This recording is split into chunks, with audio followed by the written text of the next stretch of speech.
All right. We are live now. Hi, everyone. Welcome.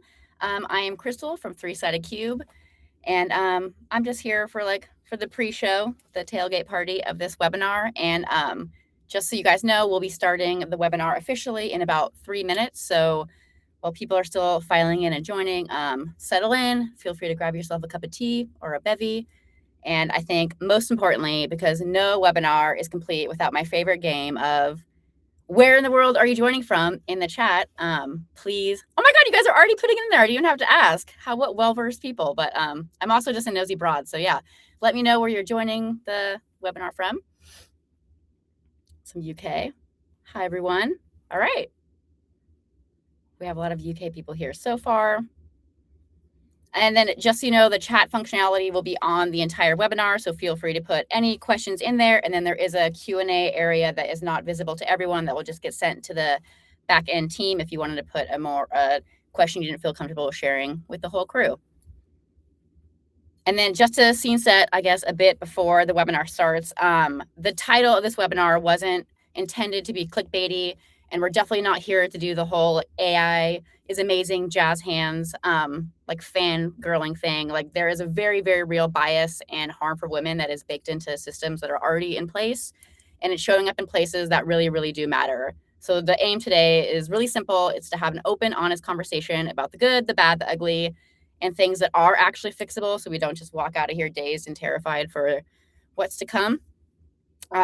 And I might be a tad biased, but you have a pretty damn incredible panel in store for you. So please, please, please do take this opportunity to pick their beautiful, brilliant, big brains and pop, like I said, all your questions in the chat. Let's keep the conversation flowing. We'll get to as many questions that we can, so make sure to get yours in there first so that our wonderful MC can disperse it to the panel. And then I guess just a few housekeeping bits before the webinar begins is that, again, Q&A is open. We are recording this session, and we will send the replay to you after the session, so it's available to watch on demand whenever, so you can binge it, become obsessed with it, share it with everyone. And just enjoy it. And then there will be a one-page of the takeaways and learnings from this session too that will come with a recording, so you can look forward to that. But all right, we're 3 minutes past. That is enough for me. It's time for the good stuff. Over to our hostess with the mostest, the MC for the session, our one and only incomparable Puffles. Ah, Crystal, thank you. Nice bit of sunshine on at quite an interesting time. So hello, everyone. It's lovely to see some chatter in the chat already. So some of you might know me as Sophia, but others may know me as Puff. So my real name is Sophia, but I do go by Puff, and I'm one of the 3 directors here at Three-Sided Cube. If you don't know who we are, let me just do a very, very brief intro. So our mission at Three-Sided Cube is to change millions of lives for the better. And we do that through designing and building what we call tech for good. So technology that has a positive impact. And over the years, I think we've been in operation for about 15, 16 years now. Wow, that's flown by. We partner with organizations like the American Red Cross, UN agencies, and WRI, plus tons of other global mission-led businesses. And a massive part of the work that we do is making sure that the tech that we build, that we design and build, is useful and, most importantly, safe for the people it's meant to serve, which is exactly why I'm really excited to dig into the topic for this webinar. So, as Crystal said, today's session is called Is AI Sexist? And we're not asking that to be clickbaity just for the sake of it. We're asking it because, you know, AI is already woven into so much of the stuff that shapes women's lives every day, whether it's work, healthcare, safety online, access to services, and decisions people can't easily challenge. And, you know, I think it's fine for me to say this isn't landing in a fair world. So if the data that's going into this is biased, if the assumptions are off, or if we're not paying attention, it doesn't just reflect inequality, it's going to massively scale that. But And this matters. I don't want to just focus today on all of the negative things, okay? There are also some really incredible opportunities here with AI too. It can improve access, support women's health, reduce barriers, and take some of the load off, right? But it really depends on what we build, what we buy, and most importantly, how we're using it. So this space today, as Crystal rightly said earlier, it's a safe space and it's an honest middle space. We don't want to have loads of jazz hands, no doom and gloom. We want to dig into the good, the bad, and what we can actually do about it, to be honest with you. As you know, as we said earlier, there is a live chat going on right now. I'm not in that public chat, but questions will be fielded to me, I promise. But please do drop your questions in that chat as we go. And as we've said and we've alluded to, we've assembled the A team of panelists today. So please do use this as an opportunity to pick their brilliant brains. And what I'm going to do is I'm going to do a very quick intro to the incredible panel we have today. So first of all, we've got Rachel, who is the Director of Data Science at DataKind. And I know, Rachel, you live in the real world reality of using data responsibly, and how bias shows up in systems even when nobody thinks they put it there, which is quite scary. We have Nizar, who is the Regional Policy Advisor at Oxfam. So Nizar brings the equity and rights lens to the conversation that we're going to have today, and what AI looks like when power and inequality are already baked into the context. And then finally, we have Sophie, who is our COO at Three-Sided Cube. And I think it's fair to say, Sophie, you're here with the okay, but what do we actually do about it vibes. So I know that you're our resident practical product and governance expert. I want to give you guys all a big shout out, and thanks for being here, giving us your time and expertise today. So I guess that's enough from me. Should we actually start to get into the nitty-gritty, into the conversation? And I think a good place for us to start perhaps is maybe focusing on what's actually going well in this space. So where have any of you seen AI genuinely help women already, and what's made that work, and maybe why? So I'm going to open the floor to see if anyone wants to jump in and take that question. Yeah, I'm happy to start by sharing a little bit about some of the tools we built and some of what we've worked on, because DataKind is very committed to building AI and data science solutions to help increase equity and improve humanity in our world today. So that's what we do, is we try to improve the world with data science and AI solutions. And so our value of equity means we do a lot in the women's space as well. So alongside many other great organizations that are trying to solve for this. But one example that we've seen a ton of success in, specifically with supporting women in the AI space, is financial inclusion. Women have historically been extremely excluded from loans for small businesses and access to savings accounts and different things like that in developing countries and places where men tend to be responsible for finances in a family unit. And one barrier is that traditional models for creditworthiness for financial providers depend on data that is a proxy for gender or biased towards truths for males. For example, property ownership or work history, whether there's a gap in someone's work history because they had a baby versus a male who might not have as many gaps. And so those variables are not necessarily indicator of someone's creditworthiness and the success of their business as a small entrepreneur, small business manager. So we found that by changing the input variables to AI models and working on creditworthy modeling that's really focused on inclusion for women and variables that are actual indicators of successfully paying back loans or successful financial health, like financial behavior in the past and behavior that they've used, financial ways that they have had cash flow or business potential, really more behavior-based modeling is a much better predictor of whether someone is going to be a good worthy of credit. And it's really helped increase approval ratings for female entrepreneurs in emerging markets. And you mentioned why this is working. And I think that what matters here is that intentional design, right? And it's not like we're saying, oh, let's build a model where we intentionally add a bunch of women, right? Like include more women. It's like, let's build a model that's based on things that are true indicators of success. And hey, it turns out that someone's financial behavior, as opposed to owning a house because their parents owned a house because men are put on the deed, is actually a better indicator of whether their business will be successful. And so that like design and data selection with the lens of equity in mind, and thinking about that is really crucial. But and additionally, most important at the end of the day is bias testing and evaluation before anything gets deployed and used, and making sure that it's working the way it's supposed to.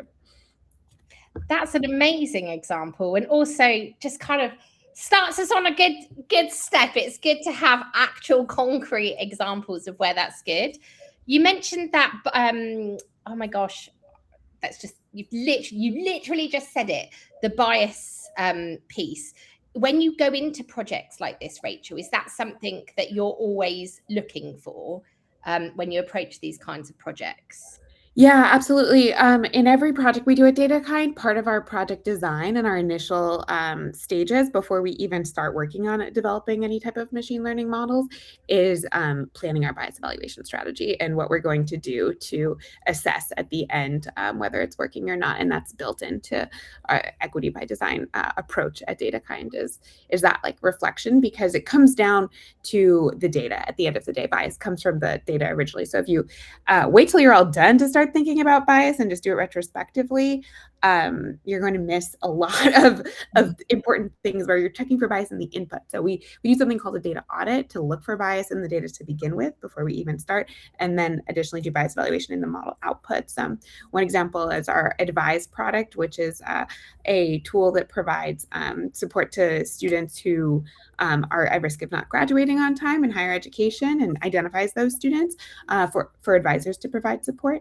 And so we have a really comprehensive bias evaluation process where we look across a bunch of different metrics to find out if the model is encouraging that advisors provide support to different student groups in a way that would be imbalanced or indicate bias. And it really often comes back to like there are differences in the world of how like what students major in, choose to major in college, and what academic outcomes are for different majors and things like that. So it requires taking a lot of time to think through what are the implications of the difference in the output between men and women, between first generation students and non-first generation students or whatnot, and really thinking of not just saying, oh, let's like test for bias, let's look for it. What are we going to do with the results? What does it mean, and how will we change our model if we find bias? And what are we going to change about either the data or the modeling process to better serve the folks we intend to serve? I think that last piece of like, what are we going to do to change it? I mean, classic COO take, but like it's so easy to find the data and find where there's sort of issues, and you know, you can be really transparent and report and say we acknowledge that there is, you know, bias in this data or whatever, but it doesn't help, because if you know that there's bias, you're still looking at something that's biased, right? And then you're not really getting the full picture. I think what you were saying about in terms of you can't think about it afterwards as well is so interesting. We do big software projects, and if you don't do if there's anything that's left out by design, so if you're not doing accessibility by design or security by design, as much as you can kind of retrospectively try and fill the gaps, it's never quite the same like way of thinking. There's always that thing where you're like, oh God, but we can't really tweak that data because it's going to break everything if we do that. So then it's a much bigger job at the end, and it's kind of not the point as well. You should be thinking about it up front. And I also think with data, from the sort of reading and the research that I've done, I'm coming at this as someone who's just got a big interest as opposed to an expert, but I think the things that I've seen and read have been that it's not even just the bias kind of against women or for men, but it's actually when there's the gaps in the data. So it might not be that it's particularly pro men or anti women, it's just that if the women don't exist in that data set, then that skews it as well. Like, and that's kind of as much of a problem if you don't realize that it's missing. You're looking for missing data as much as you're looking for kind of biased data. So yeah, I think that's really interesting. But it's encouraging to hear people talk about the final 10% of like and then we change it, because I think that's the tiresome bit when you hear people talking about, the big tech companies being like, yeah, we know we've got a problem. Full sentence. There's no follow-up or nothing. Come on, Nizar. Yeah, I think the best AI tools that can help, that can actually generate positive impact for women, and are those that are designed in a way to respond to specific needs to specific groups of women. Sorry, because women are not like one homogeneous category. And one of the examples that I was particularly interested in was one organization that we previously supported as Oxfam. It's a tech nonprofit. It's called ERA, and what they did actually was in response to the 2023 Turkey and Syria earthquakes, where millions of people lost access to health infrastructure overnight. But among those people were an estimated like 4 million women of reproductive age and over 200,000 pregnant women whose overnight lost complete access to prenatal care, to contraception, maternal health services, and what have you. And in that context, they generated an AI-powered tool. It was called the Predictive Care Navigator, and was integrated into WhatsApp. And I think this is a very, very important detail, because women in that area do not necessarily have high levels of connectedness and digital literacy. So they leverage the use of WhatsApp, which is a platform that is very commonly used among them. And this tool allowed them to have like real-time guidance in multiple languages, in Arabic, English, Turkish, other languages. It directed them to active clinics and mobile health facilities and sent them like real-time and personalized reminders to things related to prenatal care and vaccine schedules. And I think what matters most is that it reduced this physical barrier and digital barrier that women faced when trying to access essential services, especially in a crisis settings where we all know that women's social and economic outcomes become often deprioritized and overlooked. But yeah, I think it's always important when we ask about how AI is helping women to ask the question, which women? Because are we talking about like a digitally connected urban woman with a smartphone, or a rural farmer, or a migrant domestic worker? These are not the same positionalities, and AI doesn't interact with them as I said, as one homogeneous category. It interacts with them differently depending on their class and migration status and digital access and race and geography. And this matters especially at scale, because AI is becoming a decision infrastructure that, as Rachel said, it's shaping who gets credit, who gets welfare, who gets visibility, who gets flagged as risky. So whether AI is helping women cannot, I think, be answered in absolute terms, because AI is not inherently oppressive and it's not inherently emancipatory. It's, as we said, Puff, it's an amplifier of the surrounding system. So if the surrounding system is exclusionary, it will definitely scale exclusion faster and cheaper. And if the surrounding system is, or has an intent of redistribution and a strong oversight, it can definitely lower the cost of this inclusion. I think that's like amazing points. What I will say is that specific example that you pulled out, Nizar, we'll make sure, and Crystal said it at the start, we're going to do a one-page summary, and I want to put some details around that particular example in there. I think we're kind of getting there naturally anyway, but where is AI maybe harming women? And I guess building on your point, Nizar, like maybe not using the term women in general, but maybe like particular segments of women.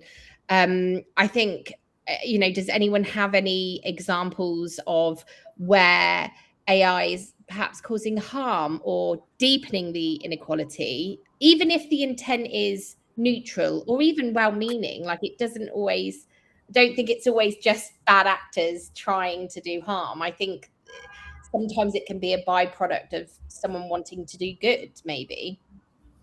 Yeah, I think even when the intent is neutral, I think it can unfortunately kind of still cause that harm. The example, but I mean, unfortunately, there's a lot of examples for this, right? I mean, I think we sort of started the question with like, how is AI helping women? And you kind of very quickly get into how it's not helping.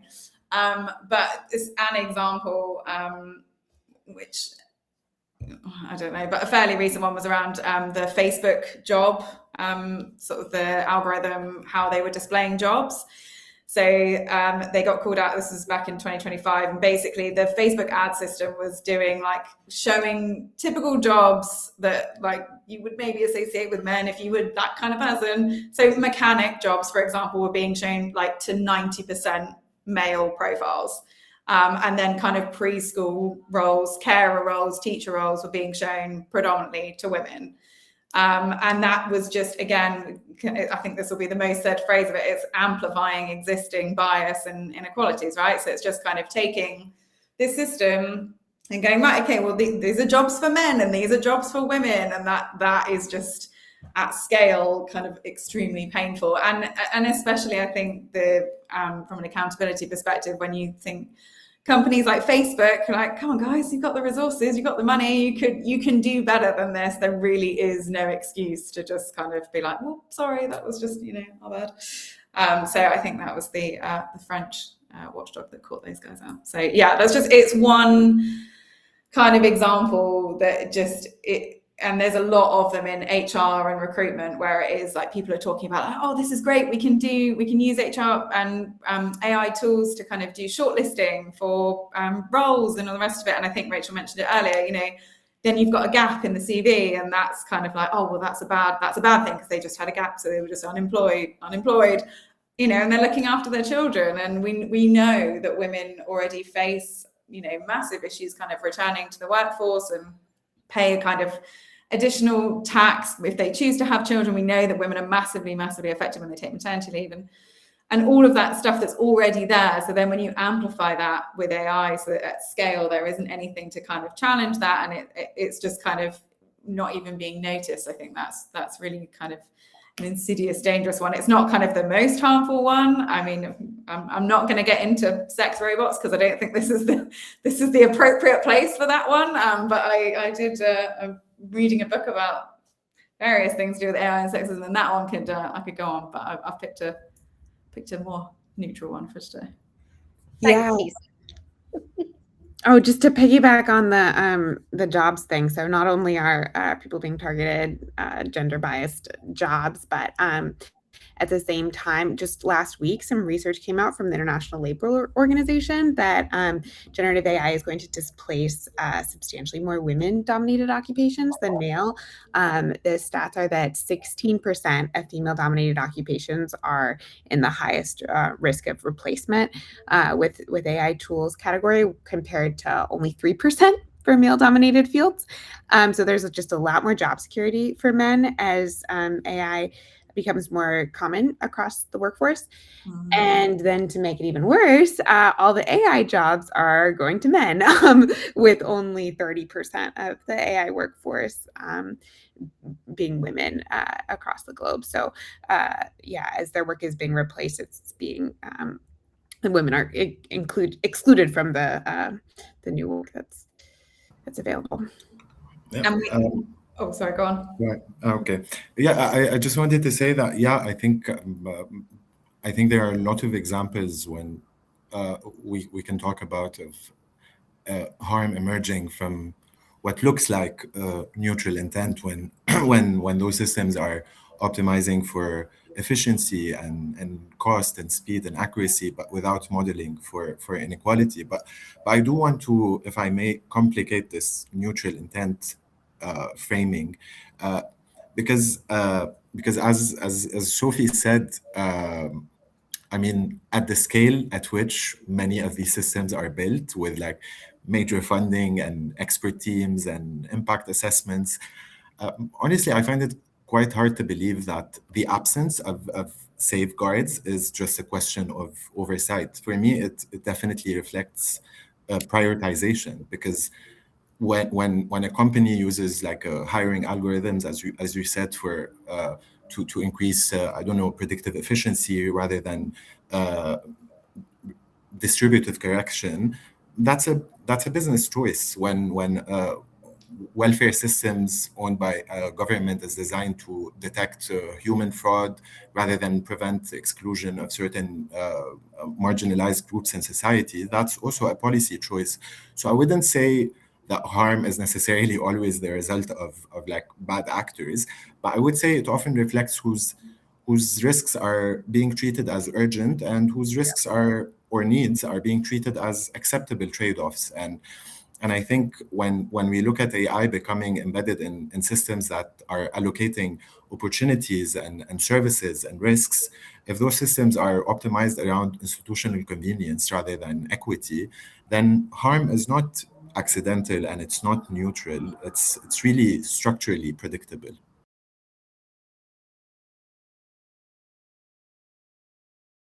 And it is a choice. I think that word is so correct, because again, Facebook, that when they, obviously it's failed horribly now, which good. The metaverse stuff has not gone well for Meta.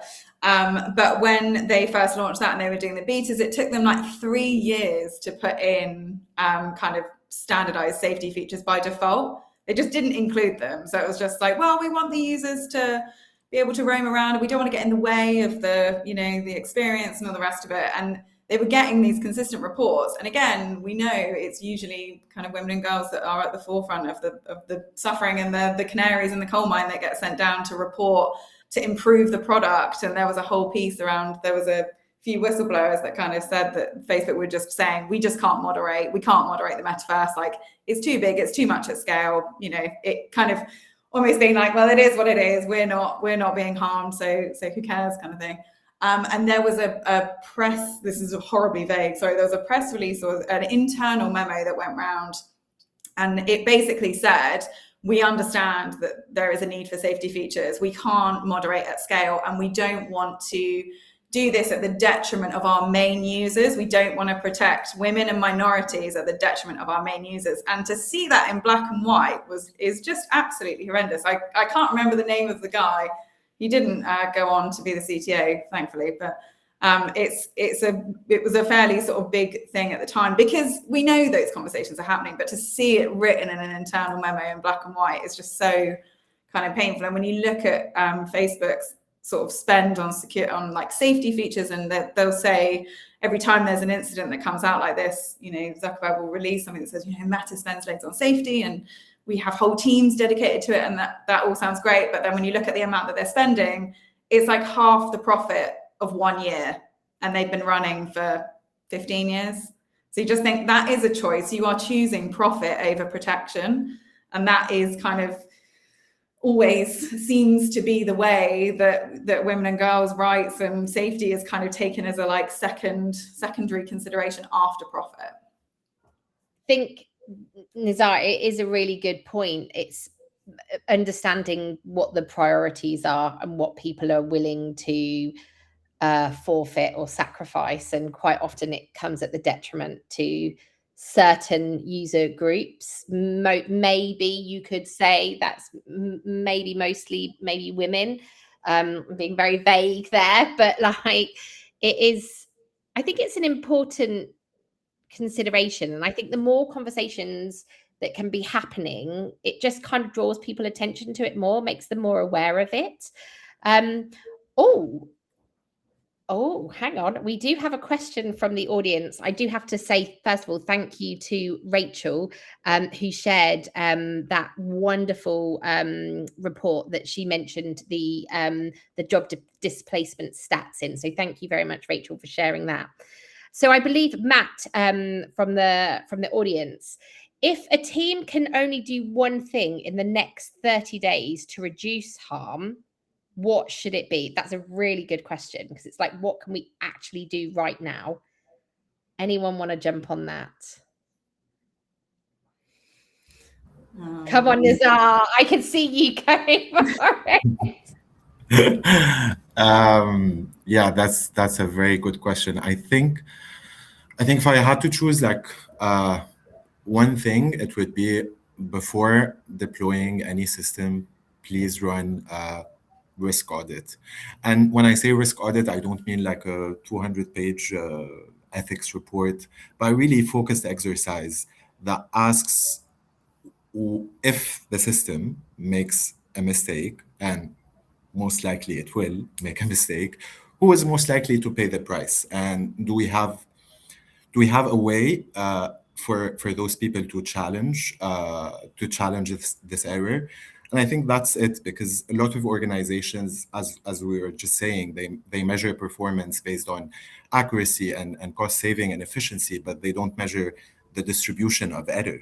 So it's not just about whether the model works or not, it's also about when it fails, does it fail equally? So if I would do one thing, I would do this audit. I would test outputs across different groups of people. I would look for disparate false negatives and false positive, identifying which groups are most exposed to errors, and make sure that there is a real human appeal mechanism to contest errors when they do happen. I think that's a great suggestion. That audit piece is something that can happen pretty quickly. Rachel, I could see you nodding along to that. Yeah, I completely agree that thinking about everything that could go wrong, all the risks, plan your bias evaluation strategy, audit, risk audit, whatever you want to call it, and then implement it and figure out what to do about it is absolutely the thing. But I also want to speak a little hope into the situation. This question, I think if you're in this room right now, you're already halfway there, because you clearly have value alignment to be here. And we're in a really cool moment now where training the AI models yourself is accessible to anyone who's not a data scientist. You can tell any Gen AI tool, like, you are a feminist, and it will act like one, right? And you can prompt it to do its own bias evaluation, to take the lens that you want it to take. And so, like, the power is in the hands of the user and the designer, which has huge problems when the user has bad intent. But if you're thinking about these things, it's actually not that hard to adjust your work, whether you're developing a tool or just using it in your everyday life. Just take the time to think about it, make some changes to reflect what that change is. And then, the hard part is when the results are kind of wonky and you don't know what to do, and trying to kind of change your training data or something. But for the most part, some minor prompting can kind of get, for most use cases, can kind of get you in a better place. I hadn't thought about that. That's a really great suggestion, to be honest with you. It sounds so simple, but actually can be quite powerful. Sophie, it looked like you were going to jump in, you were yeah, my suggestion is from a sort of more from a business perspective, but I think the kind of demanding that change from a sort of procurement perspective, and unfortunately kind of money is the bit that talks. I know, if you are someone that can influence procurement in terms of if you're going to find someone that's going to be working with you and kind of doing sort of managing data or anything, putting into the requirements that you want to understand how are you going to overcome data bias? How are you going to manage this? We know that it's the money that generally does the steering. And if you think about sort of, from the other side of the table where we sit, when we're building software, when we've received procurement pieces, if you think back 15 years ago, people demanding accessibility requirements wasn't 15 years ago. Not many requests for proposals had accessibility. It was kind of that was well, that's, the government does that, or websites specifically for, those kind of, organizations or whatever. It wasn't kind of widely, a thing that was demanded. Whereas now it is because it's been normalized and we've kind of collectively in the industry raised the bar and said, no, accessibility is important, and it should be the default, and it absolutely has to be included by design. Things should be accessible by design. I think we have to, if there's any influence that you can have over that kind of procurement, it's a very niche recommendation for anyone sat listening to this that works in procurement, but add that in, say, when you're kind of going to instruct companies, say to them, how are you going to get around data bias? How are you going to tackle this? How are you going to address this? Make sure you engage with companies who are actively trying to do that, like Rachel. You're right, Sophie, because being honest, and I know I'm talking from a very kind of niche space, but I'm not seeing that become mainstream in terms of these are the kinds of questions that people are asking. I know we at Three-Sided Cube take it very seriously, and we yeah, absolutely. But it is interesting that people aren't forthcoming with that ask. I think it comes down to the business priorities, right, and what people are willing and able to do. And yeah, we know that people, like big companies, won't we've seen historically that companies won't always prioritize women's safety and well-being over profit. But if you demand it contractually, if you can't get people to want to do it, force them to do it by, contractually demanding it. I think that's kind of a thing that we need to see, but that's pretty niche. So yeah. Yeah, just to dive a little more deeper into that.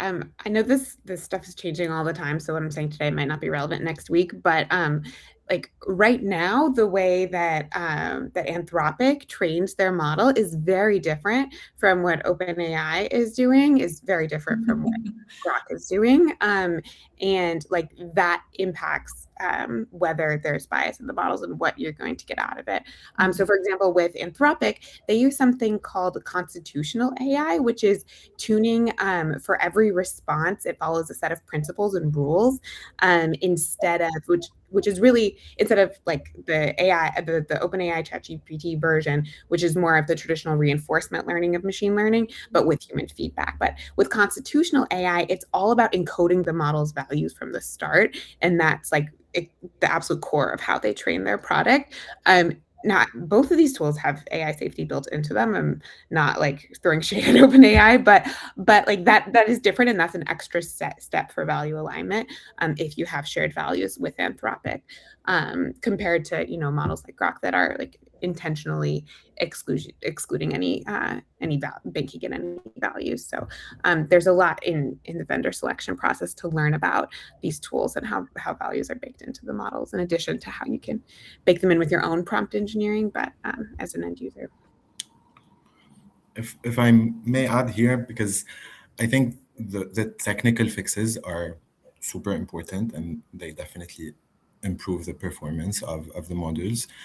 But I believe there is like a ceiling or a limit to what technical fixes can do. And this is why I feel like regulation is something very, very important. I mean, like if we take the example of the EU AI Act, for example, when we talked earlier about hiring algorithms, so the AI Act classifies hiring algorithm as high risk systems, and it requires them to do certain assessments before they deploy. And that's the kind of like structural intervention that no internal audit or no technical fix can substitute for, because we're shifting the accountability upstream before harm occurs. And so also like procurement rules that require auditability and clear accountability lines when automated systems are used and probably can cause harm. These are the structural layer that are equivalent to the technical fixes that are equally important, I believe. But also I want to like take it further and ask the question of what are we optimizing for? Because if the public systems are primarily evaluating on cost saving, automation will follow this incentive structure, and I think no fairness constraint that is retrofitted at the model level will override it. So this is the piece I think that's hardest to hear, but the optimization target isn't set in the code, it's set in policy and procurement and institutional mandate, and that's where the real design decision actually lives. So I think we can definitely improve the auditing and representative testing and the fairness constraints, of course, but if we want AI systems to reduce inequality rather than just manage it more efficiently, I think this requires policy alignment and like strict procurement standards and regulatory oversight. I think this is very, very, very important if we are to actually make an actual like radical impact at how these systems are functioning right now and are being used. I think that's really fair to say. And Nizar, was only so we any of you out there may have been, but we hold regular roundtables, and one of the roundtables we had maybe in the past few months actually kind of organically tended to focus on organizations like their AI use policy, and how the fact that their own policies are having to change quite regularly, more so than other policies, because there is so much change in this space at the moment. And that was a huge challenge in itself. And I think obviously the bigger the organization, the harder it becomes as well. But I thought that was quite interesting, because I think it'd be very easy for me to sit here right now and say, oh, you know, there's not enough regulation, there needs to be more regulation. Great. But like, I think it's going to be a challenge in itself to keep the regulation up to date and up to speed, because I mean, I struggle with keeping up to date and up to speed in this space. And I hope, I mean, like looking at you, Nizar, you're smiling at least. So maybe you do too, but it's a really hard space to be in right now in terms of like, you know, having maybe an internal AI use policy, or even like the regulation out there in the wider space. And I don't know, to be clear, I don't know how you solve that. I don't think I know I know either, but yeah, I think I totally agree that the pace at which things are developing is absolutely insane. I haven't been able to wrap my head around it, but yeah, I don't think innovation is the problem. I don't think curiosity is the problem. I think we should keep experimenting with this new technology, which is so fascinating, honestly, despite the fact that we talk a lot about the harm it can cause. But I think it's extremely fascinating, and I lost my train of thought. I'll come back to it, but yeah, I was just trying to say that I understand that keeping up with the changes is yeah, I got it back.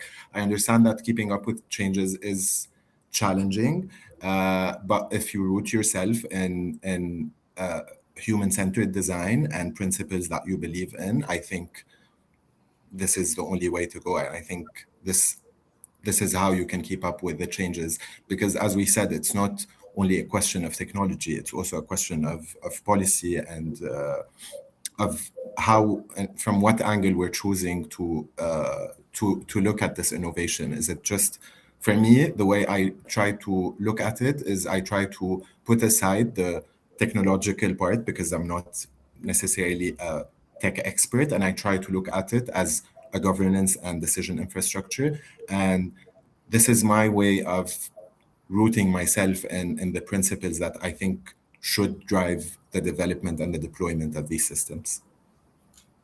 Yeah, I think people often sort of say, people think that regulation and compliance and governance are kind of the enemy of innovation. And it's like, oh, you know, and I don't know, I'm so obsessed with Facebook today. I think I've just got a real thing against Zuckerberg. But you know, he the original Facebook kind of motto was like, move fast and break things, which they kind of have moved away from in terms of what they say. But I think in spirit, that's, you know, probably we can see the kind of evidence that that's still the case. And I think the problem is that regulation isn't the enemy of innovation. It doesn't have to be. It can go hand in hand if it's treated as a priority. And also if you look at what you're trying to regulate and you're not trying to slow things down deliberately to kind of ruin everyone's fun. It's like, well, no, this is about safety and making sure that people have a like equitable experience. And these aren't conceptual ideas where it's like, oh, well, you know, this crazy tech that could change the world, and we're thinking about it in terms of the Jetsons, and it's all just theoretical. This is real world, and it's already causing real world harm, which means this isn't conceptual, it's experimental. And the problem is, again, women and minorities and vulnerable people are the ones who are suffering, because they're treated as the kind of the, you know, it's fine to experiment on these people and we'll collect data points of how they're being harmed, and that will help us improve our product. And it's like, cool, but then that it's real life people and their real lives that are being affected, because it's a massively amplified, hugely fast moving kind of expansion of society's built-in horrors. So it needs to be regulated, because when people aren't regulated, we see that women and vulnerable people get treated as kind of not the priority. So I think regulation and governance and compliance is kind of absolutely key, but unfortunately that does take time. So I know it takes investment and effort and like prioritizing that. So we've had a question in from Pearl, who I think she's in the Bay Area. Lovely to see you. And I think your question is I believe the real question is, who is sitting at the table and influencing the decisions that get built into these AI systems?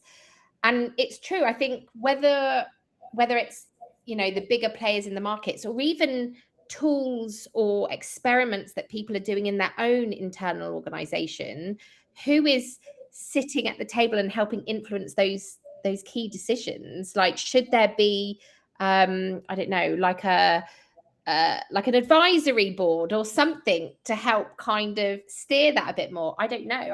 I'm opening the floor. Rachel, do you have any thoughts?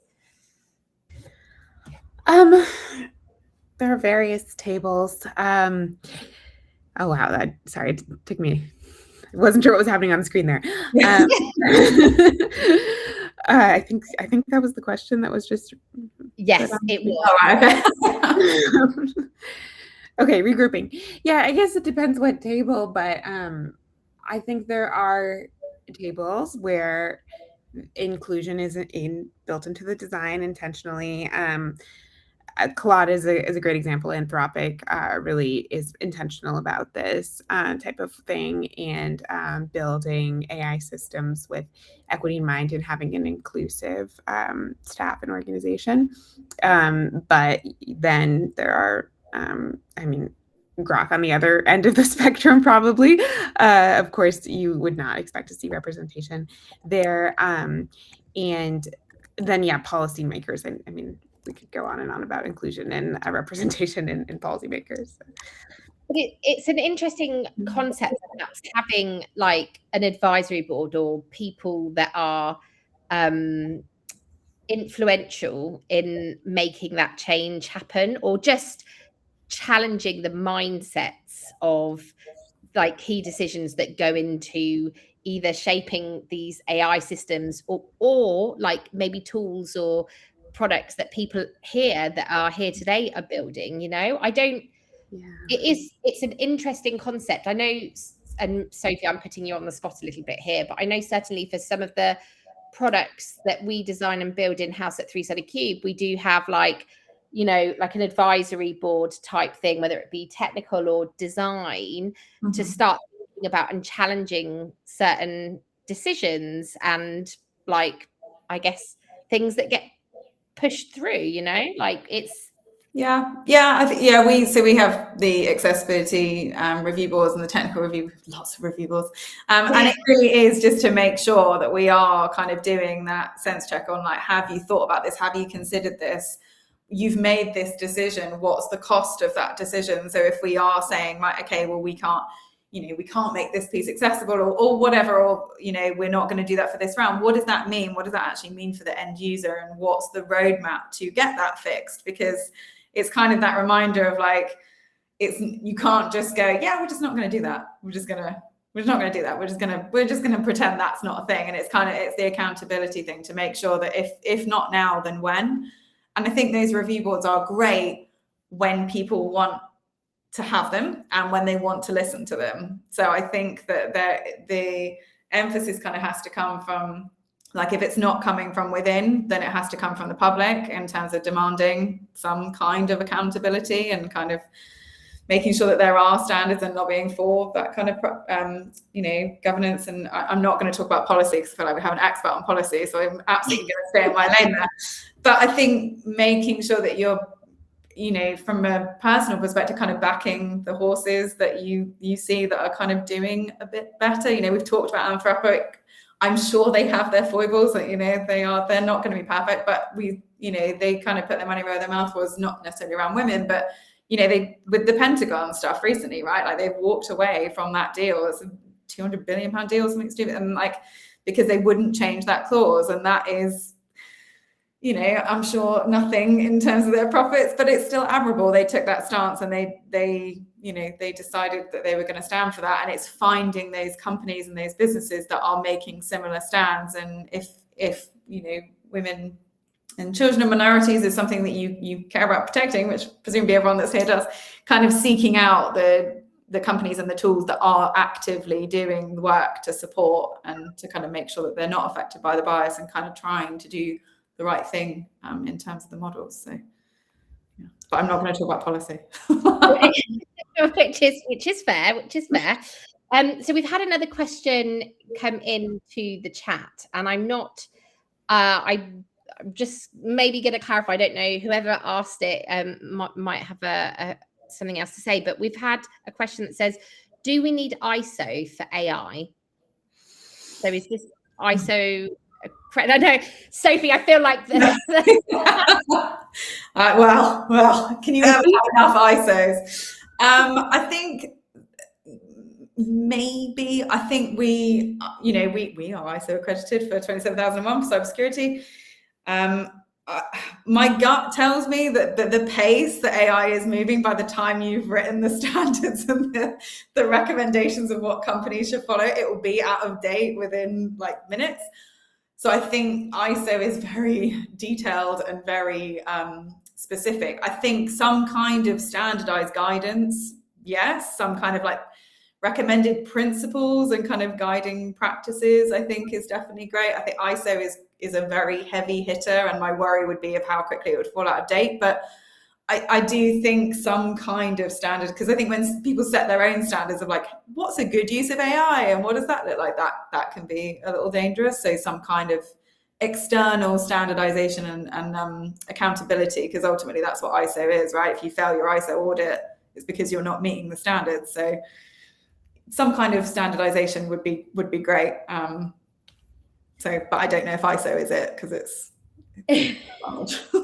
I can see Nizar laughing as well. I feel like total. Yeah, I'm not sure if it's ISO or something else, but there definitely needs to be something, because I was still actually reflecting on what Sophie was saying a few minutes ago about innovation and regulation, and I was just thinking that we've got to a point where now we have to actually ask this question. But innovation is not like it should not be the end. It should be like the tool to make sure that we're a better species, right? We're achieving our potential as human beings.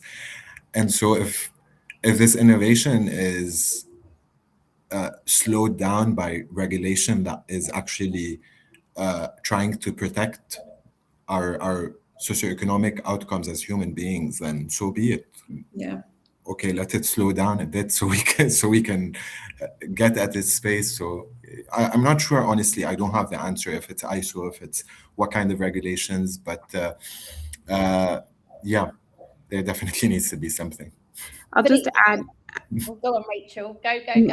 NIST in the US here, NIST has done a pretty decent job of trying to keep their standards up to date with AI work. And so it looks like Matt has shared in the chat that there's something ISO is working on, and maybe there's some inspiration that they can take from NIST to not get too deep in the weeds that it becomes out of date, but something that's a little more comprehensive than they have right now.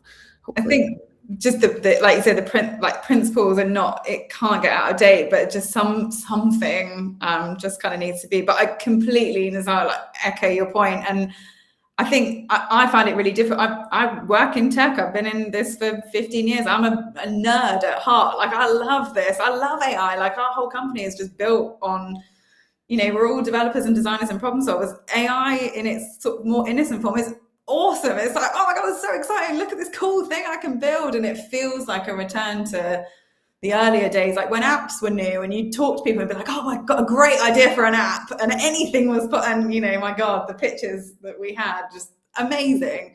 And like, there's so much fun to be had with it. And with AI, like all the tools and all the possibilities, there is so much fun. And like, so my kind of inner nerd is like loving all of it, but but the people who are kind of challenging, saying, well, we don't need regulation, we've got to have this innovation, we've got to move at this pace, this is the pace that we need. You've got to look at who benefits from that pace, and who suffers at the hands of that pace. And I think the answer is pretty obvious, but yeah, I think that it is not the enemy of innovation. And I do agree, it is the starting point. It shouldn't be the end. That this kind of crazy experimentation and pace is just not sustainable, and it's not going to end well if we don't put some regulation in there.